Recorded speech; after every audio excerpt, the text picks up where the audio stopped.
నమస్తే. ఆధ్యాత్మికతకు అలవాలమైన జిల్లా, ఎన్నో ప్రసిద్ధి క్షేత్రాల నిలయం. అటువంటి ప్రాంతంలో పరమ పవిత్రంగా భావించే కార్తీక మాసం, అందులోనూ ఏకాదశి పర్వదినం.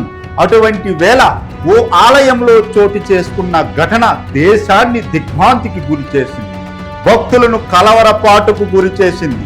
ఈ ఘటన మారుమూల ప్రాంతంలో ఉన్న ఓ ఆలయాన్ని వెలుగులోనికి తెస్తే ఆలయాల్లో భక్తుల భద్రతకు బాధ్యత ఎవరనేది చర్చను తెరపైకి తెచ్చింది. పలాసకు చెందిన 94 ఏళ్ల వృద్ధుడు హరిముకుంద పండా నిర్మించిన ఆలయం గురించి అందరికీ తెలిసిందే. అయితే గత కొద్ది కాలంగా ఈ ఆలయంలో జరిగిన పరిణామాలు చూద్దాం.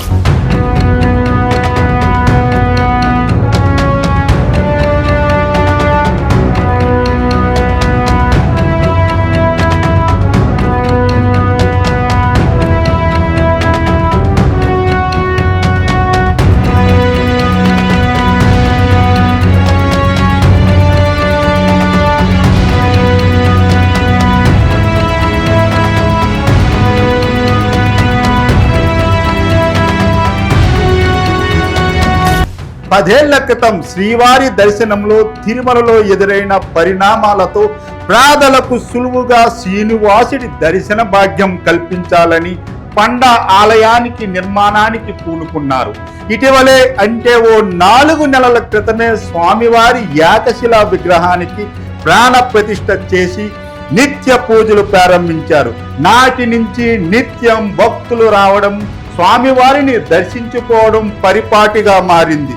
ముఖ్యంగా శనివారాల్లో 2000 మంది వరకు ఈ ఆలయానికి వచ్చేవారు. ఆలయ వ్యవహారాలన్నీ వృద్ధాప్యంలో ఉన్న పండానే స్వయంగా చూసుకునేవారు. ఉదయాన్నే ఇంటి నుంచి ట్రాక్టర్పై ఆలయానికి వచ్చి తలుపులు తెరడం, తిరిగి 12 గంటలకు మూసివేయడం ఆయన డ్యూటీనే. వారం వారం వేలాదిగా భక్తులు వస్తున్నా ఎన్నడూ పోలీసులను ఆశ్రయించని సందర్భం లేదు. ఘటన జరగక ముందు వరకు ఇదే జరిగింది. అంతగా ప్రాచుర్యం లేని మారుమూల ప్రాంతంలో ఉన్న ఆలయంలో ఆ రోజు అసలు ఏం జరిగింది? పండా నిర్మించిన వెంకటేశ్వర ఆలయానికి వారం వారం వచ్చే భక్తులు, ఆలయ నిర్మాణ శైలి, నిర్మాణం వెనక పండా ఆశయం, కృషి కొనియాడడం, అది ఆ నోట ఈ నోట ఉద్దాన ప్రాంతానికి చుట్టుపక్కల మండలాలకి వ్యాపించింది. తిరుపతి ఆలయాన్ని పోలిన విధానం, దేవదేవుని ఏకశిలా విగ్రహం చూసిన భక్తులు చిన్న తిరుమలగా అభివర్ణిస్తూ చెప్పుకోవడం మొదలయ్యింది. పైగా భక్తుల రద్దీ లేకపోవడం, తిరుపతి వెళ్లి వెంకటేశ్వర స్వామిని దర్శించుకునే అవకాశం లేని వారు ఈ ఆలయాన్ని ఒక్కసారైనా దర్శించుకోవాలన్న ఆరాటం మొదలయ్యింది. ఈ క్రమంలోనే కార్తీక మాసం రావడం, మొదటి ఏకాదశి శనివారం కలిసి రావడం, ఆలయంలో రద్దీ ఉండదు, స్వామివారి అన్న ప్రసాదం కూడా చేసి రావచ్చన్న ఉద్దేశంతో భక్తులు ఈ ఆలయానికి ఆ రోజు ప్రాముఖ్యతనిచ్చారు. తమ ఆలయానికి ఎప్పుడూ రద్దీని ఎరగని పండా కూడా యథావిధిగానే ఆలయాన్ని తెరిచి పూజలు ప్రారంభించారు. ఎప్పటిలాగే సాధారణంగానే ప్రారంభమైన భక్తుల తాకిడి గంట గంటకు అధికం కావడం మొదలైంది. ఎప్పటిదాకా ఎప్పుడు ఆలయం నుంచి పోలీస్ బందోబస్తు కావాలని అడగని పండా ఆ రోజు కూడా అడగలేదు. అయితే ఆయన ఊహించిన విధంగా భక్తులు పోటెత్తారు. ఉదయం నుంచి 10-10:30 వరకు అంత సవ్యంగానే సాగింది. గోవింద నామస్వరంతో ఆలయ పరిసరాలు హోరెత్తావి. ముఖద్వారం వద్ద తోపులాట ప్రారంభమైంది. దర్శనం పూర్తి చేసుకుని వచ్చేవారు ఆలయంలోకి వెళ్లే క్యూ లైన్ల వద్ద భక్తులు కిక్కిరిసిపోవడంతో చిన్నగా తోపులాట మొదలైంది. అది కాస్త జోరందుకోవడంతో భారీ కేడ్లు ఒత్తిడిని తట్టుకోలేక పక్కకు ఒరిగిపోయావి. దీంతో భక్తులు ఒక్కసారిగా కింద పడిపోయారు. ఆర్తనాదాలు, ఆహాకారాలతో ఓరెత్తిపోయింది. వందలాది మంది భక్తులు ఒక్కసారిగా పడిపోయారు. ఎవరికి వారు తాము తప్పించుకునే క్రమంలో తొక్కిసలాట ప్రారంభమైంది. వందలాది మంది మీద పడడంతో కిందనున్న వారు తప్పించుకోలేకపోయారు. ఊపిరందక ఉక్కిరి బిక్కిరి అయ్యారు. కొంతమంది గాయాలు పాలు కావడంతో పక్కకి తప్పుకోలేకపోయారు. అంతా క్షణాల్లో జరిగిపోయింది.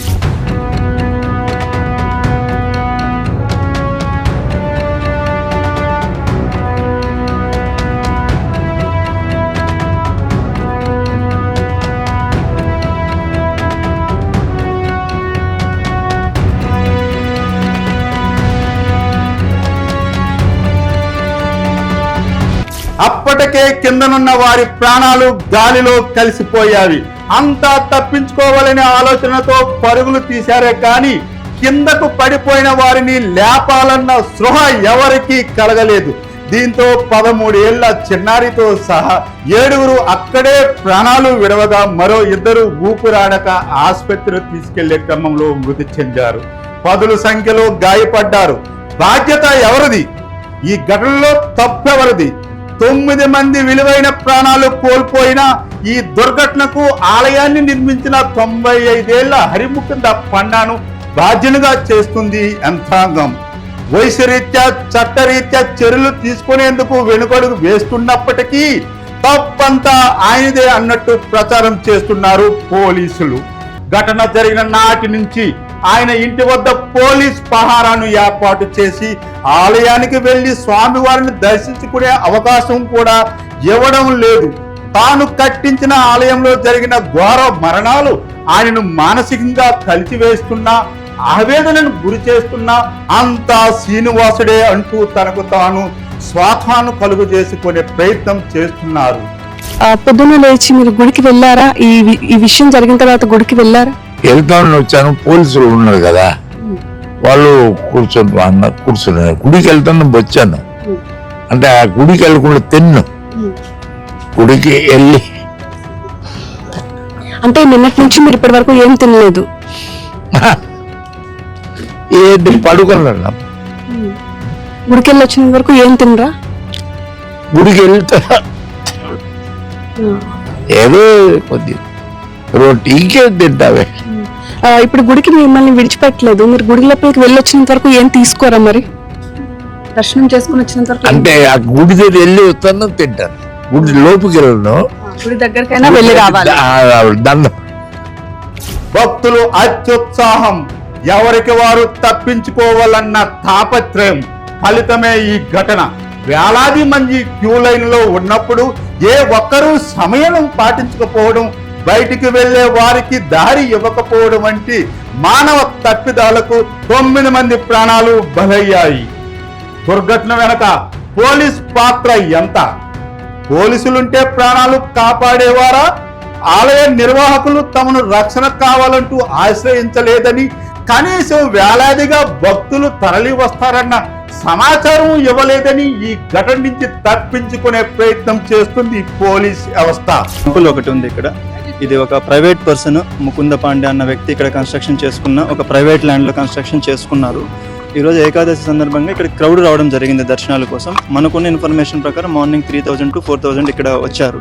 సో ఆ టైంలో ఏంటంటే మనకి స్టెప్స్ ఏవైతే ఉన్నాయో ఎంట్రీ దగ్గర, ఒకే ఎంట్రీ ఒకే ఎగ్జిట్ వాడడం వలన ఆ స్టెప్స్ ఏవైతే ఉన్నాయో ఆ స్టెప్స్ కి రైట్ సైడ్ ఉన్న గ్రిల్ ఐరన్ గ్రిల్ ఏదైతే ఉందో, రైలింగ్ ఏదైతే ఉందో, ఆ కన్స్ట్రక్షన్ వీక్ ఉండడం వల్ల అది కొలాప్స్ అయిపోయింది. ఒక్కసారిగా అది కొలాప్స్ అవడంతో అక్కడ ఉన్న క్రౌడ్ 7 feet హైట్ నుంచి కిందకి పడిపోయారు. ఒకరి మీద ఒకరు కింద పడిపోవడం వల్ల ఇన్సిడెంట్ జరిగింది కంప్లీట్గా. ఇందులో వీళ్ళు కన్స్ట్రక్షన్కి పర్మిషన్స్ తీసుకోలేదు. అండ్ మనకి ఈరోజు బందోబస్తు అవసరం ఉంటుంది, మాకు క్రౌడ్ వస్తారన్న ఇన్ఫర్మేషన్ కూడా, బేసిక్ ఇన్ఫర్మేషన్ కానీ ఇవ్వడం కానీ పోలీస్ స్టేషన్ కూడా చేయలేదు. అందుకే ప్రభుత్వ పెద్దలు కూడా ఒత్తాసు పలుకుతున్నారు. 10 మంది గుమికూడితేనే ఎటువంటి ఫిర్యాదు లేకుండా శాంతి భద్రతలకు పరిరక్షణ పేరుతో రాద్ధాంతం చేసే పోలీసులు ఆ రోజు ఏం చేశారు? కార్తీక మాసం తొలి ఏకాదశి సందర్భంగా ఆలయాల్లో రద్దీ సాధారణం. ఆ దిశగా పోలీసులు ముందస్తు చర్యలు చేపట్టడం కూడా సరా మామూలే. చిన్న చిన్న ఆలయాలపై కూడా దృష్టి సారిస్తారు. అయితే ఘటన జరిగిన రోజు ఆ ఆలయానికి తెల్లవారుజాము నుంచి వివిధ గ్రామాల నుంచి ఆటోలు, బైకులపై 100ల సంఖ్యలో భక్తులు తరలి రావడం పోలీసులకి తెలుసు. భక్తుల రద్దీ కారణంగా కాశీ భక్తులు ట్రాఫిక్ ఇబ్బందులు తలెత్తడము, అందుకు తగిన చర్యలు తీసుకున్నారు.